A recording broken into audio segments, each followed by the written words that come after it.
bagi patah anak pun hurai habis. Lepas tu hari lain pula besok ke petang anak baca lagi pula atau bersaling. Jadi orang yang tak datang dia kena saling daripada orang datang. Lepas tu gigihan dia tak tinggal kosong tu. Kerana orang yang datang ni dia akan saling hak baru. Akhirnya siap lah satu kitab. Jadi kitab ni masa tu dia, sekarang ada copy paste tau. Sekarang tak ada, dulu tak ada copy paste. Daripada Baghdad nak buat pergi kitab ke Mesir tu, masa yang lama. Anak murid dia ni bawa pergi ke sana tu. Pergi ke anak murid yang sudah belajar di Iraq dia pergi berjalan kaki mana, bawa pergi ke Mesir, mengajar pula. Barulah kitab itu sampai ke Mesir. Ambil masa yang panjang. Ada kita ada 100 tahun baru sampai negeri sana tu. Ada kita orang tak kenal, tak usah dia mati dulu. Dia kan kita orang tak kenal. Kita buat contoh, si bawah kan kita Al-Kitab. Orang tak tahu. Orang kata dia tak betul, dia sesat sebab dia kalah dalam debat lawang dengan satu orang ahli bahasa. Orang ejek dia. Dia pun balik kampung dia mati tengah jalan. Selepas dia mati tu anak murid dia seorang tu keluarkan kitab yang dia belajar daripada si bawah. Orang baca kitab tu ratusan tahun lepas tu baru orang kata betul ilmu si bawah. Mana si bawah zaman dia tu dia pun dah dihina. Lepas dia mati baru orang akui ilmu dia tinggi dan hebat. Sebab apa? Tu saya bawa kitab. Jadi orang yang menulis kitab ni bila mana kitab tu dah ada sutis ketul macam ni, ada orang yang kerja dia menyalin kitab. Salin kitab ni. Orang yang menyalin itu dipanggil dengan nama wurraq. Maknanya mengkertasi. Mengkertasi. Wurraq. Ataupun satu lagi dia panggil nusakh. Orang yang menyalin kitab. Jadi orang yang menyalin kitab dia kerja disalin. Orang ada kitab nak suruh salin 10 naskah. Dia kata Maulana salin 10 naskah. Oh ni pun tulis siap 10 naskah. Tuang kita ni pergi ambil, bayar upah kat dia. Jadi maknanya dengan cara macam tu ilmu berkembang. Dan wurraq yang bijak-bijak ni kadang-kadang bila pemilik kitab kata salin 10 kitab dah, dia kata lepas tu dia salin sebelah. Tak izinlah saya nak salin juga ni, saya nak ke saya satu, boleh? Dia pun salin sebelah. Bila kataba al-11 naskhatan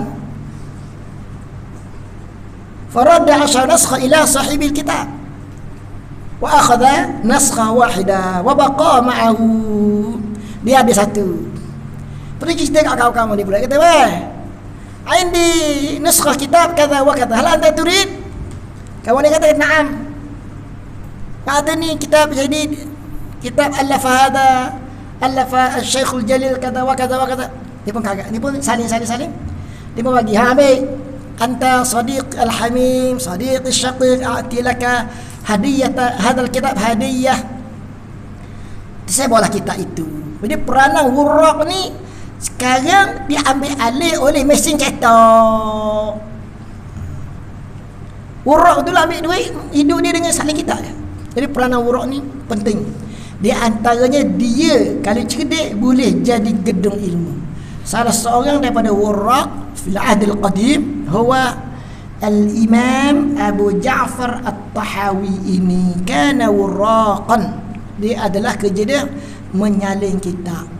Jadi pada waktu dia menyalin kitab tu dia belajar sekali semua ilmu daripada dalam kitab yang disalin itu. Faham tak? Sekarang tak ada dah benda macam tu sebab semua pakai mesin cetak belaka. Dulu wurraq ni mesti berlatih tulisan comel. Nak latih tulisan comel tu dia buat khat. Tahu khat? Hadha dhikru bayani aqidati ahli sunnah wal jamaah ala madhab fuqaha ahli al-millah. Abu Hanifah An-Nu'man bin Thabit Al-Kufi wa Abu Yusuf Ya'qub bin Ibrahim Al-Ansari wa Abi Abdullah Muhammad bin Al-Hasan Al-Shaybani ridwanullahu alaihim ajma'in. Dia kata ini aku nak sebut adalah pegangan Ahli Sunnah wal Jamaah yang dia ambil daripada Imam Hanafi dan Imam Abu Yusuf. Imam Abu Yusuf ni anak murid Imam Hanafi, dan Al-Imam Syafi'i pernah belajar dengan Imam Abu Yusuf. Laqad tatalmadha Al-Imam Syafi'i ala yadi Al-Imam Abu Yusuf Ya'qub bin Ibrahim Al-Ansari, wa kana Abu Yusuf alaf kitaban عن الكتاب أول كتب في مجال الاقتصاد الإسلامي، عنوانه كتاب الخراج، هو صاحب الخراج.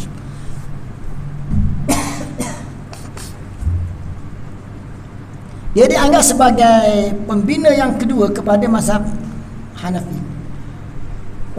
Syaikhul Jalil al-akhar wa Abu Abdullah Muhammad bin Al-Hasan Al-Syaibani. Ini anggap sebagai orang yang menulis menulis mazhab Abu Hanifah Syaibani ni. Jadi tak syekh kita ni dia kata, hak aku tulis ni adalah hak aku belajarlah pegangan daripada akidah yang dia kutip daripada tokoh-tokoh mazhab Hanafi. Mazhab Hanafi tu mazhab fiqh, bukan mazhab akidah. Mazhab Hanafi akidah dia mazhab apa? Mazhab Hanafi fiqh dia mazhab apa? Mazhab Hanafi fiqh dia mazhab Hanafi, fiqh dia mazhab apa? Mazhab Hanafiyah. Akidah dia Ahli Sunnah wal Jamaah. Kita tengok beza tu. Akidah perbahasan dia lain, fiqh perbahasan dia lain. Ada perbahasan fiqh hak dekat-dekat. Syafi'i, Zaidi, fiqh dekat-dekat, tapi akidah lain-lain. Syafi'i, Ahli Sunnah wal Jamaah, Zaidi, Syiah.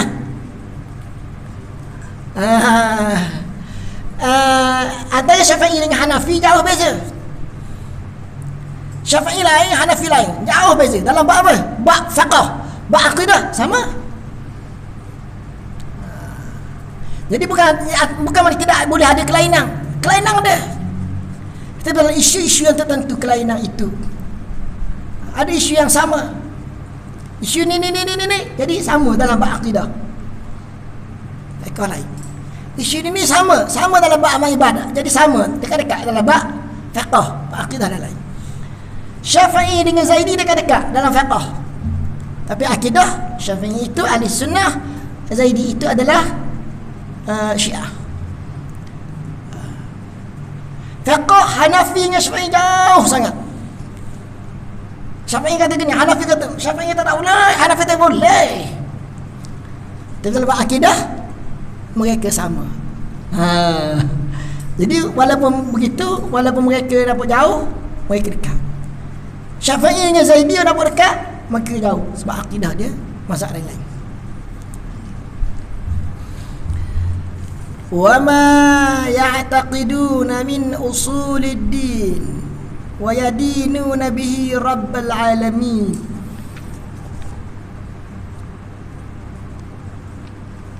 Dan pegangan ulama-ulama Hanafi dalam bab akidah ini nak cerita ni.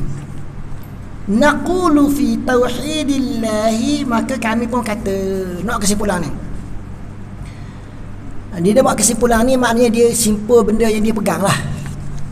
Kita kena ingat bahawa masa Abul Hasan Ali Al-Asy'ari dulu sifat 20 tidak ada.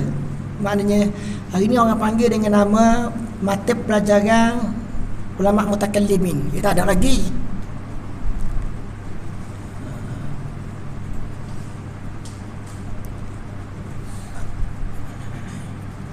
Dia bincang tempat mana betul, tempat mana tak betul. Mazhab dia panggil aqaid ahli aqaid.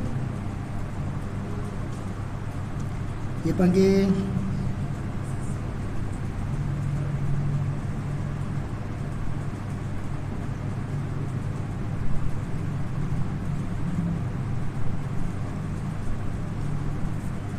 maqalat Islamiyin.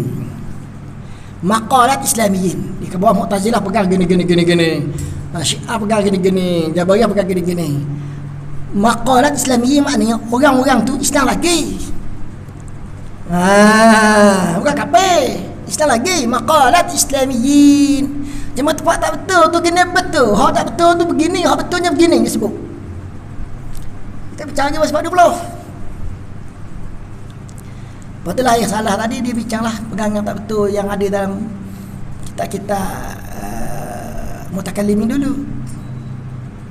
Betul lah ialah mana ulama tasawuf disebut tadi tu. Seperti Futuhat Makkiyah dan sebagainya lagi. Jadi setelah mana kita kata lemah ataupun tewas lah, bukan tewas tapi macam lemah lah, aliran salafiyun tadi, dunia Islam didominasi oleh golongan ahli sunnah wal jamaah khalaf mutakallimin, maka masing-masing pun nak buat institusi pengajian. Kerajaan Osmaniyah telah faham tak ada cerita ni? Faham tak? Anda nak cerita latar belakang dulu ni, tak masuk bincang itu. Kerajaan Osmaniyah telah buat banyak sekolah-sekolah untuk mengembangkan akidah ahli sunnah wal jamaah Asy'ariyah ni. Di Turki dia buat, di Mesir dia buat, Al-Azhar di Turki tempat dia tu buat banyak lah. Dan dia buat bagi pihak dunia Islam, dia menghidupkan Mekah dan Madinah yang dipanggil dengan nama Hijaz sebagai gedung ilmu. Itu bermula sistem halaqah di Mekah. Dia suruh Puak Yaman jaga. Puak Yaman nak jaga sistem halaqah ni. Puak Yaman panggil puak-puak daripada Maghribi. Maghribi ni keturunan yang lari daripada Andalus. Mereka pun berkhidmat di Masjidil Haram, nak susun balik. Nak susun tu macam mana caranya? Dia rojok kitab tasawuf falsafi tu. Dia kutip-kutip, dia buat satu kitab. Barulah jadi sifat 20. Sifat 20 ni macam kita kata apa nama ni, Tuhfatul Murid ke Ibrahim Al-Laqani, apa benda semua tu, kita merupakan orang-orang yang daripada zaman Maghribi hingga ke Mesir yang nak buat muqarrar kepada institusi pengajian Islam, dia ambil di situ. Jadi kitab-kitab yang seperti itu sebenarnya adalah kitab yang menjelaskan, menghuraikan gambaran pegangan yang perlu dipegang oleh anak-anak orang Islam, dan bukan pegangan. Sebab pegangan itu adalah benda yang berubah berdasarkan kepada kehidupan seseorang. Faham tak? Okay. Anda nak sebut sini bahawa ilmu tauhid lain, tauhid benda lain. Ilmu akidah lain, akidah benda lain. Yang anda belajar ni nama dia apa? Ilmu tauhid ataupun ilmu akidah. Anda pun buat soalan kat anda, anda pun jawab boleh A. Anda bagi makan kesiang, makan keluarga, makan anak beranak, makan. Akhirnya anda dapat A 95%. Anda dapat makan akidah 95%. Adakah makna akidah anda kuat?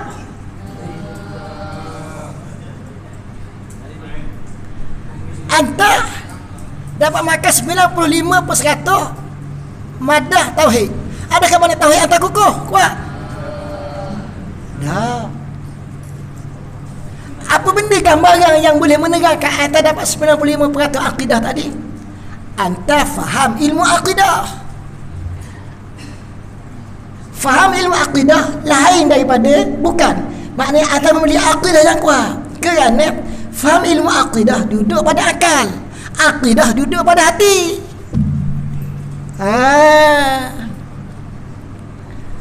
Akidah duduk dalam hati. Kita nak akidah. Ilmu akidah boleh dibaca dan boleh dipelajari. Kita simpan neraka. Ramai orang atas-atas pada hantar lagi, abang-abang hantar, pakat-pakat ayah hantar, yang belajar ilmu usuluddin dapat markah tinggi, madah akidah dapat markah tinggi, markah tauhid, tapi dalam kehidupan dia hanyut. Ramai. Sebab apa? Hanyut mari dunia, ikut dunia. Mari kafir bagi umpan, ikut umpan, makan umpan ikut kafir.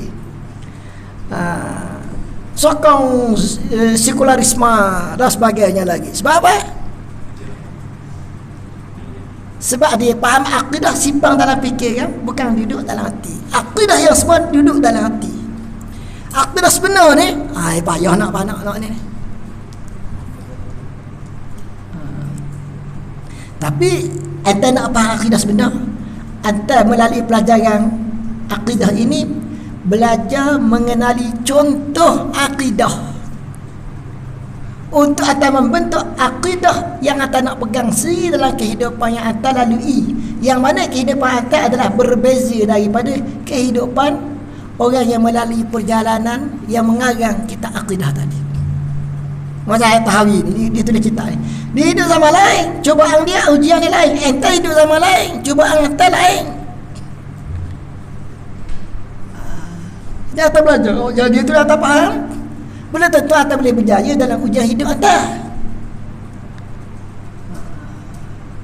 Dan ada orang dia tak belajar akidah ni, tapi dia pegangan hidup dia kemah. Sebab dia merapatkan hubungan dia dengan Allah Ta'ala.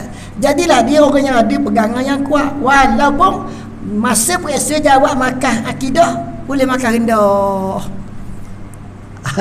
Nampak tu? Jadi kita kena faham lah beza antara akidah dengan ilmu akidah. Dan sebenarnya kita mesti memiliki akidah yang kuat, yang letaknya di hati. Cuma kita nak buat ni lah belajar ilmu akidah untuk kita memahami contoh benda akidah tu. Kita belajar contoh, kita faham, bila kita faham, kita pegang, baru jadi akidah. Jadi pelajaran akidah ini membantu memperkukuhkan akidah kita. Gitu. Membantu memperkukuhkan akidah kita melalui jalan kita belajar ilmu akidah. Kita kenal apa benda itu akidah. Boleh?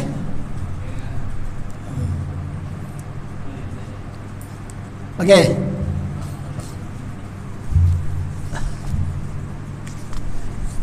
Pertama, Allah itu esa. Innallaha wahidun la syarika lahu wa la syai'a mithluhu. Sesungguhnya Allah Ta'ala itu esa, tidak ada sekutu baginya, dan tidak ada apa pun yang sebanding dengannya. Anda faham tak? Faham tak Allah Ta'ala itu esa? Tak tahu tak? Tahu tak? Tahu? Oh, tahu tak? Ya belajar.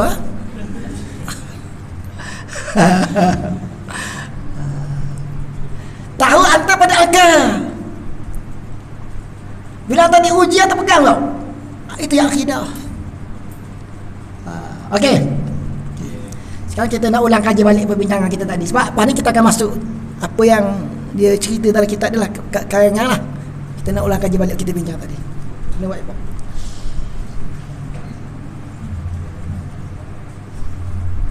Muslimin apa dah? Apa dah?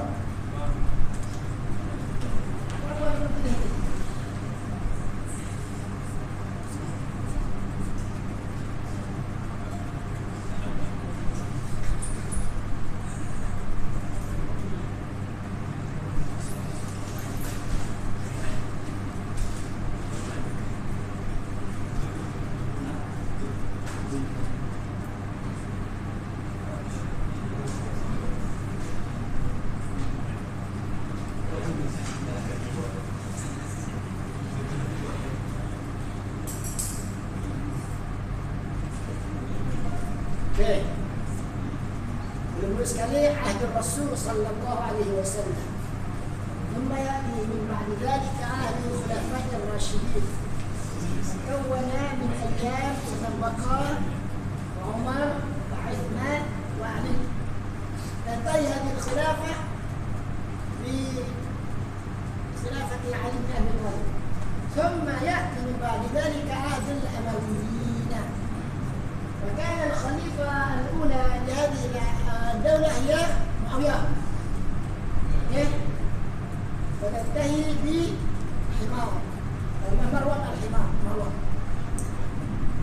ثم عهد الأمويين كان مركز عاصمته في الشام.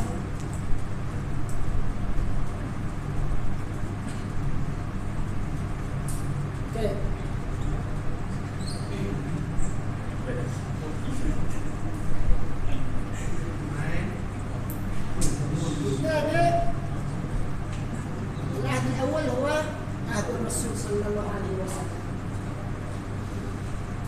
العهد الثاني عهد الخلفاء الراشدين. العهد الثالث عهد الأمويين.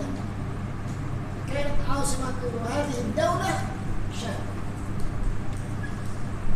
ثم يأتي بعد ذلك عهد الأمويين وكانت عاصمته في العراق. فتح السلطان الخليفة المأمون أبو جعفر المنصور بيت الحكمة كما أسس بغداد.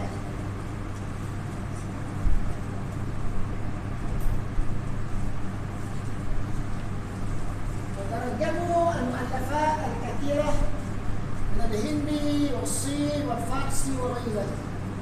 Terjemah kitab banyak. Maka dari sini muncul yang dinamakan dengan nama mazahib falsafiyah. Mazahib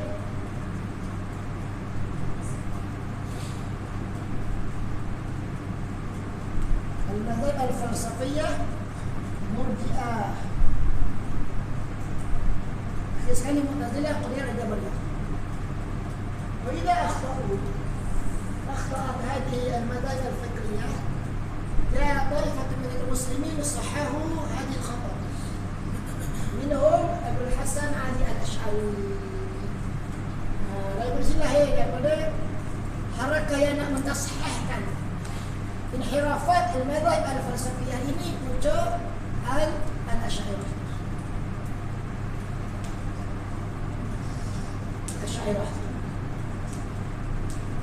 صاحبها الإمام أبو الحسن علي الأشعري، وله الماتريدية.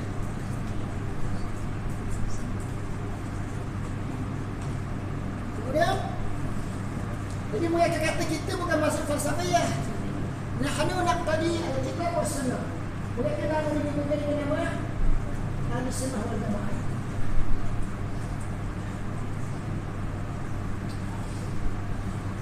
Ya, okey.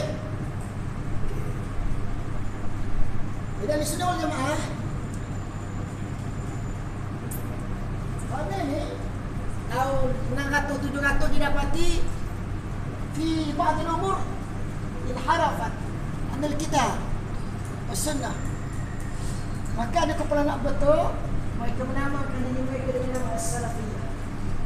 As-salaf. Mereka namakan hal ini al-khalaf. Turunan yang muncul kemudian mereka ni kepala nak surah lah. Mereka katalah al-Asy'ariyah, al-Maturidiyah. Ini al-Salaf.